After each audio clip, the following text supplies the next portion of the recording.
মানুষ দুনিয়া ছেড়ে চলে যাবে এ কথাই ঠিক, আজ হোক আর কাল হোক। আল্লাহ রসুলকে জিজ্ঞাসা করা হয়েছিল সবচেয়ে বুদ্ধিমানকে, তা আল্লাহ রসুল উত্তরে বললেন যে মরণকে স্মরণ করতে পারে সেই বুদ্ধিমান। সবচেয়ে বুদ্ধিমানকে, এইটা উত্তর, যে মরণকে স্মরণ করতে পারে সেই বুদ্ধিমান। মরণ একদিন হবেই, আজ হোক আর কাল হোক। আমি যখন মরণ একদিন আসবে এই বইটা লিখলাম, তো আমাদের পাশের এক উচ্চ শিক্ষিত মাস্টার বললেন, মরণ একদিন আসবে এটা তো কমন কথা, তুমি এই নামে বই লিখলা কেন? তা আমি বললাম পড়েন। তো কিছুদিন পরে দেখা হয়ে বলছে, তোমার বইটা আমি 10 বার পড়ে দেখেছি, 10 বার।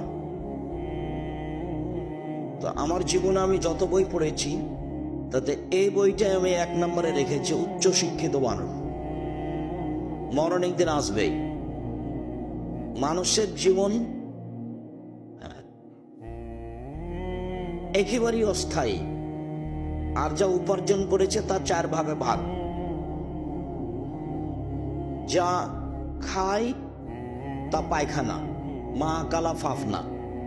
যা খেলো তা নষ্ট হলো, যা পরে তা পুরাতন হলো, মালাবেসা ফাবলা। 3 মা তা ফাত্তানা, যা দিল তা জমা হলো। 4 অমাসেওয়া দালেকা ফাসায়েবুলিন্নাস, যেটা ছেড়ে যাবেন সেটা মানুষে ভাগ করে নিবে। স্বাভাবিক গতিতে ভাগ করবে, না হয় মারামারি করে ভাগ করবে, না হয় মামলা করে ভাগ করবে। ভাই ভাই হলে হতে পারে, যেভাবে হোক প্রয়োজনে মারামারি করে ভাগ করে নেবে।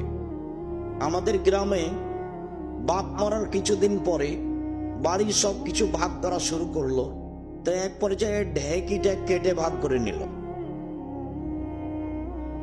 ঢেঁকিটা একজনকে দিয়ে দিবে, এটা তারা মেনে নিতে পারেনি। যা আপনি রেখে যাচ্ছেন তা ভাগ হবেই, এই কথাই ঠিক।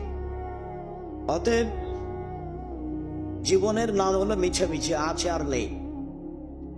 একদিন দেখেছিলাম বয়স 40, তা দেখি আজ 60। হঠাৎ দেখি ও আর নেই, তার নাম বয়স। সবচেয়ে বুদ্ধিমানকে আল্লাহর নবী মরণকে যে স্মরণ করে,